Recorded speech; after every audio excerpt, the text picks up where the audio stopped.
I want to share with you a letter a student wrote to me before the end of last semester. Dear Miss Peña, first of all, I wanted to say thank you for everything you have done, not only for me, but also for my classmates. I knew you were a great teacher the instant I saw you, and the good manners you showed. It was honestly a great blessing from God for having a teacher like you. I also know you are a part of the LGBTQ, and I just wanted to say that I'm happy and beyond proud for you being you. Honestly, this world needs more people like you. You are sure one of a kind, and that is what truly makes you special. I also wanted to say thank you for being nice enough to change my tardies and for being so understanding. One of the main things that I will never forget and thank you enough is for the time you helped me to attend a family member's funeral.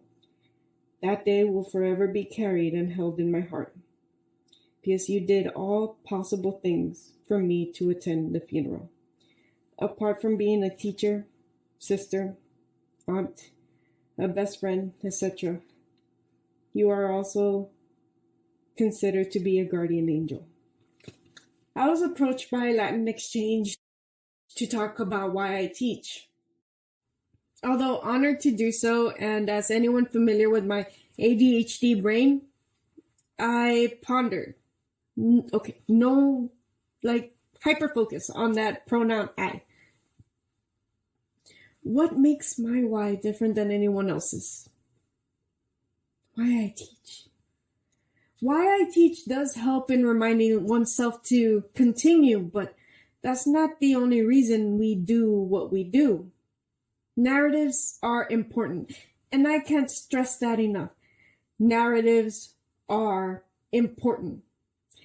It's amplifying those voices that often get shamed, hushed, and dismissed. It is providing the whole and not just parts they get tested on. Why I teach takes away from the community built in the classroom. It is the we that is built in that community. My reason would only change with every student in every class of every semester. Now, the exact origin is unknown, but believed to be of African culture or communal societies. But what comes to mind is the proverb, "It takes a village to raise a child." People have lost sight of what goes into educating a child. I saw somewhere saying that there is no denying it's easier with friends and family to help out. I agree. It is easier. However, that is not what constitutes a village. A village is a community built around family and friends. It is exposure and reinforcement of the world outside of the bubble that is the home. When you take that away, it doesn't allow for any inclusion. It doesn't allow for the exchanging of minds, of point of views from similar and different life experiences within the village or a neighboring one. How does their narrative take shape with their character development? What lessons taught us who we are and yet to be? Now bear with me. Let's just change that pronoun to we. I understand I helps us find ourselves, but what comes up or after that? Without the we, we're not able to fit into the bigger narrative of it all. It's how do I fit in the world?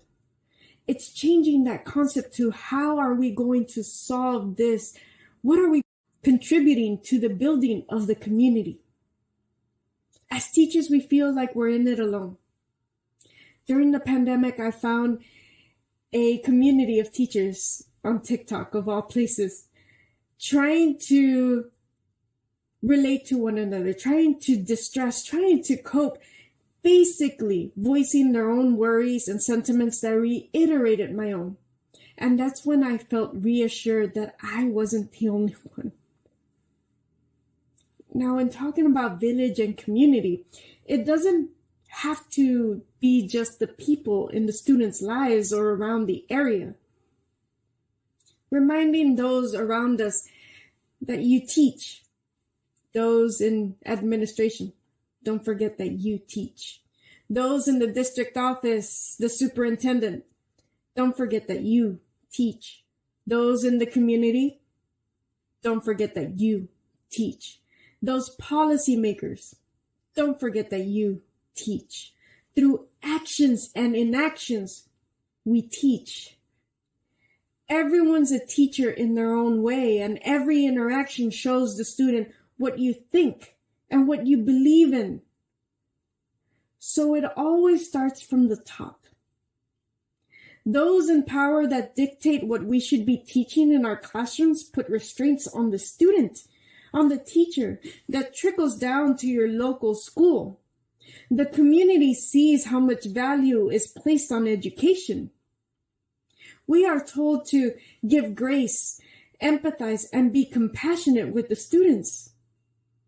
But that's not the world that they're stepping into. It's showing them how much the world values education with the restrictions and extra policies and testing. All this essentially affects them, the child.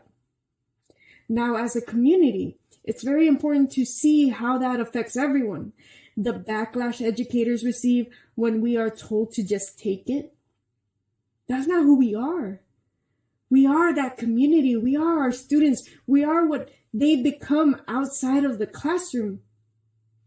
Yet we also have lives. We go home to our families and friends. We enjoy hobbies. We are people just like the people that we're trying to produce out into the world. Teachers are not what we are. It is what we do. We are more than just teachers. We get praise, but are also told to just shut up and do what we signed up to do. I'm sure you've heard of that. And for those that didn't know, this is only a glimpse of what oppression and exploitation feels like. And we teach. As a first-generation Latina, being the oldest meant being the example for my younger siblings. I definitely felt and received a lot of that first-generation trauma. And that is a lifelong healing process. And we teach. You see, but when I hear all their stories as they express themselves in class to one another and listen to one another, they either agree or disagree, or they help each other out. How is that not teaching? I don't speak much about my personal life, but when a student cares enough for you, they learn through social media, apparently. It's noticing that I'm more than just a teacher, and so are you. See, it's the we that builds community in the classroom and outside, that the student sees the complexity in each of our characters. And even through the pandemic, even through the policies with our families and our friends, our lives, and the strength that we muster every single day because we know who and what it's for. And we set the stage right in front of our board. And we teach. Thank you.